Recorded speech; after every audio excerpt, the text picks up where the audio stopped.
Hi friend, स्वागत है आपका हमारे यूट्यूब चैनल में। फ्रेंड, आप लोगों ने देखा होगा कई आधार ऑपरेटर हाल ही में ब्लैक लिस्ट हुए हैं और जितने ऑपरेटर ब्लैक लिस्ट हुए हैं उनको एक नोटिस दिया जा रहा है। ऑपरेटर को ब्लैक लिस्ट होने से पहले उनकी जो गलतियां होती हैं उनमें उनको एक नोटिफिकेशन दिया जाता है, एक मेल भेजी जाती है कि आपने ये गलती किया है और अब आगे आप ये गलती ना करें तो आपके लिए अच्छा रहेगा, अन्यथा आपके ऊपर कार्यवाही हो सकती है, आपकी आईडी को सस्पेंड किया जा सकता है, आपको डिसोसिएट किया जा सकता है।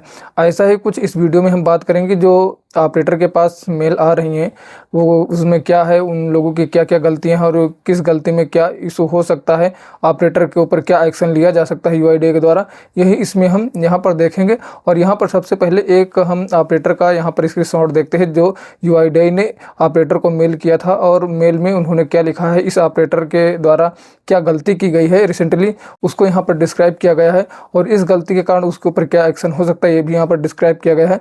तो मैं सबसे पहले आपको यहाँ पर एक स्क्रीनशॉट दिखाना चाहूँगा जो यूआईडीएआई द्वारा ऑपरेटर के पास भेजा गया है। अभी यहाँ स्क्रीन पर जो आप ईमेल का स्क्रीनशॉट देख रहे हैं इसमें देखिए साफ लिखा गया है डियर, उसके बाद में ऑपरेटर का नाम लिखा हुआ है और लिखा हुआ है this email to inform you about a recent enroll violation committed during the Aadhaar enrollment or update activity for enrollment ID।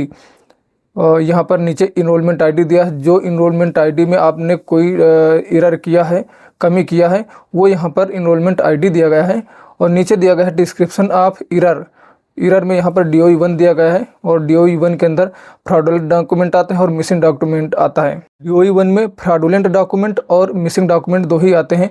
अगर आपने कोई फ्रॉड डॉक्यूमेंट लगाया हुआ है, कोई एडिट करके डॉक्यूमेंट लगाया हुआ है या आपने स्कैनिंग के टाइम कोई भी आपने डॉक्यूमेंट नहीं स्कैन किया है या स्कैन करना भूल गए हैं तो ये जो गलती आती है, ये जो एरर आता है ये टाइप 1 में आता है, DOE 1 में इसको काउंट किया जाता है।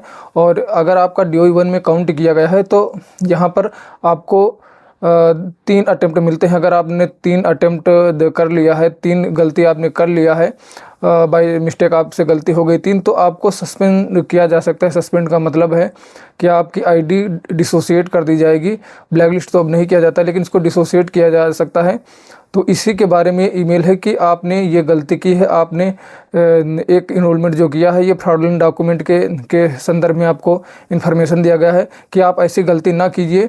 अगर आप भविष्य में ऐसी गलती करते हैं तो अगर इसमें आप ये 3 तक चले जाते हैं, एक आपसे गलती हो चुकी और 2-3 और भी कर देते हैं तो ये 3 गलती के बाद आपकी आईडी जो है वो ब्लैकलिस्ट कर दी जाती है, आपको डिसोसिएट कर दिया जाता है। और आगे यहाँ पर लिखा हुआ this is your first DOE 1 error of the month, यानी कि इस महीने का इनका जो DOE 1 है वो पहला अटेम्प्ट है, पहला एरर है। On account of the error the Aadhaar enrolment update request has been rejected and financial incentive shall be imposed in the monthly billing cycle of the registrar. अब इसके कहने का मतलब है कि आपने ये जो एक इनरोलमेंट में ये गलती किया है, फ्रॉडुलेंट डॉक्यूमेंट का यूज़ किया है, तो ये जो फ्रॉडुलेंट डॉक्यूमेंट आपने यूज़ किया है इसके ऊपर आपको पेनाल्टी लगाई जाएगी, क्योंकि पेनाल्टी यहाँ पर DOE 1 एरर की 10,000 पर पैकेट है। आपने एक पहला जो गलती किया है वो अब आपकी जो बिलिंग होगी, आपकी जो सैलरी बनती है जो कि आपका रजिस्ट्रार के द्वारा मिलता है, तो अब वो रजिस्ट्रार आपके ऊपर 10,000 की पेनाल्टी लगाएगा। 10,000 रुपये आपको पे करना पड़ेगा। जो आपकी बिलिंग होगी उस बिलिंग में से 10,000 रुपये आपका जो ये पेनाल्टी है वो काट ली जाएगी और ये यूआईडीएआई को जाएगा और उसके बाद में आपको जो सैलरी है वो मिलेगी। अगर आपकी सैलरी 10,000 से कम है, कहीं कहीं पर 7,000 8,000 इसकी सैलरी होती है आधार ऑपरेटर की, उसके बाद में उस सैलरी में से आपका ये बिलिंग साइकिल में से आपका काटा जाएगा। उसके बाद में आपको जो बाकी सैलरी मिलेगी वो मिलेगी। अगर इसमें से नहीं पूरा होता है तो आपका जो नेक्स्ट मंथ है उसमें से आपका जो सैलरी है वो कट कर लिया जाएगा। ये जो पेनाल्टी के तौर पर आपकी जो सैलरी जाएगी वो कट करके तब आपको मिलेगा नेक्स्ट मंथ में। यदि आप फ़ोटो से फ़ोटो कैप्चर करते हैं तो वहाँ आप एक ही गलती कर देंगे तभी आपको डिसोसिएट कर दिया जाएगा। और यदि आप DOE 1 एरर करते हैं, आप फ्रॉडुलेंट डॉक्यूमेंट लगाते हैं या मिसिंग डॉक्यूमेंट का यूज होता है, तो ऐसे केस में यदि आपका 3 केस हो जाता है तो आपको डिसोसिएट किया जा सकता है। डिसोसिएट हो जाएगा और डिसेंटिव भी आपके ऊपर लगाई जाएगी, जिसे पेनाल्टी कहते हैं। ये जो पेनाल्टी होती है ये SRC का जो 16 समिति की बैठक होती है, स्टैंडर्ड कमेटी होती है रीजनल ऑफिस में, उसके द्वारा लगाया जाता है। यहाँ DOE 2 के बारे में दिया गया है कि DOE 2 में आप 30 गलतियाँ करते हैं, आपका 30 पैकेट DOE 2 में रिजेक्ट होता है, तब आपका जो उसके बाद का जो एक्शन लिया जाएगा उसमें भी आपकी आईडी डिसोसिएट की जा सकती है। और डिसोसिएट होने के बाद में आपका रजिस्ट्रार चाहे तो रिट्रेनिंग करवा के आपको फिर से आपकी आईडी रीएक्टिवेट करवा सकता है। ये अथॉरिटी रजिस्ट्रार के पास होती है, आपकी इनरोलमेंट एजेंसी के पास होती है।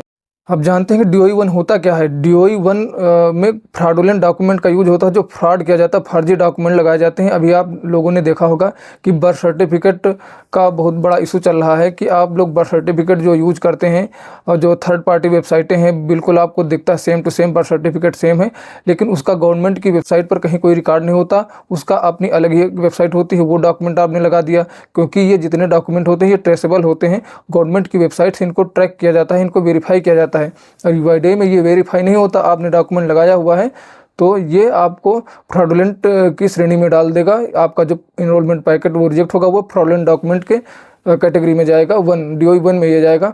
मान लीजिए आपने कोई डोमिसाइल सर्टिफिकेट लगाया, तो डोमिसाइल सर्टिफिकेट भी ट्रेसेबल होता है, उसमें एक आवेदन नंबर, एप्लीकेशन नंबर होता है, उससे ट्रेस होता है। ये माना आपने कि कोई आपने एडिट डॉक्यूमेंट लगा दिया, एडिट करके लगा दिया, तो वो भी वहाँ पर ट्रेस हो जाएगा। वो एप्लीकेशन नंबर डाल के देखा जाता है और यदि डाटा वहाँ पर मैच करता है, अगर उसका रिकॉर्ड होता है तब तो ठीक है, जो नहीं होता है उसी को फ्रॉडुलेंट की श्रेणी में डाला जाता है। फ्रॉडुलेंट डॉक्यूमेंट की श्रेणी में एक और आता है, जो आपका जो स्टैंडर्ड फॉर्मेट होता है, वहाँ पर क्योंकि वो हाथ से लिखा जाता है तो उसमें ओवर राइटिंग नहीं होनी चाहिए, क्योंकि आपने रूल्स एंड रेगुलेशन में पढ़ा हुआ है कि ओवर राइटिंग नहीं होनी चाहिए और उसमें वाइटनर का यूज नहीं होना चाहिए। अगर ऐसा ये सब कुछ होता है तो फिर वहाँ पर ये आपको फ्रॉडुलेंट डॉक्यूमेंट के एरर में ये जाएगा। अगर इसी को हम संक्षेप में बात करें तो जो इस तरह का मेल आता है, तो ये जो आपका बैकएंड टीम होता है UIDAI का, वो आपके इनरोलमेंट पैकेट की निगरानी करता है। वो चेकिंग होता है आपके कितने पैकेट रिजेक्ट हुए हैं, किस रीजन में रिजेक्ट हुए हैं, इसकी सबकी निगरानी करता है। और आपका जो उसमें क्राइटेरिया दिया गया है कि कितने पैकेट रिजेक्ट होंगे तो आपके ऊपर क्या एक्शन लिया जाएगा, उतना होता है तो ये मेल भेजी जाती है। और जब आपने मान लीजिए DOE 1 का 3 जो अटेम्प्ट है, 3 एरर है, उसको कर लिया है, तो डायरेक्ट रीजनल ऑफिस या आपको डिसोसिएट कर देगा या टेक सेंटर आपको डिसोसिएट कर देगा। उसके बाद में एक सूचना आपको रजिस्ट्रार के पास भेजी जाएगी कि आपका ऑपरेटर ऐसी गलती किया है, आप इसके ऊपर उचित कार्यवाही कीजिए, उचित एक्शन लीजिए। तो आपका जो रजिस्ट्रार है वो आपके जो इंक्वायरी करेगा, उसके बाद में वो देखेगा कि हाँ इस ऑपरेटर ने ऐसी गलती किया है, तो अपनी रिपोर्ट 15 दिन के भीतर रीजनल ऑफिस को देता है। अगर 15 दिन के भीतर रीजनल ऑफिस को नहीं दे पाता तो जो आपकी जो रीजनल ऑफिस होता है, वहाँ एक SRC कमेटी होती है, स्टैंडर्ड रिकन्सिलेशन कमेटी, इसको 16 समिति की बैठक कहते हैं। वो आपके ऊपर डिसेंटिव लगाती है, जो उसमें जुर्माना दिया गया है, पेनाल्टी वो भी लगाती है, और उसके बाद में एक्स्ट्रा भी जुर्माना वहाँ पर लगाया जाता है।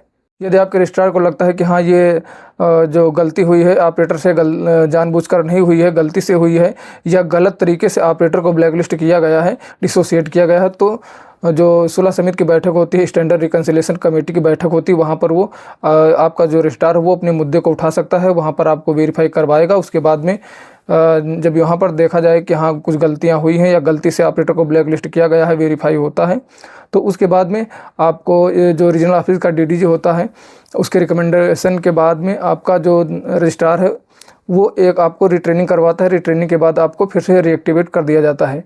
तो आप लोग जान गए कि इस तरह का मेल आने का क्या मतलब है। अगर इस तरह का आपको मेल आया हुआ है तो आपको सावधान हो जाना चाहिए, और आपको अब आगे और भी कोई इस तरह की गलती नहीं करनी चाहिए। आप जो भी डॉक्यूमेंट लगाएं उसको वेरीफाई करके लगाएं, यदि वेरीफाई होता है तो लगाएं उसको, अन्यथा उसको ना लगाएं।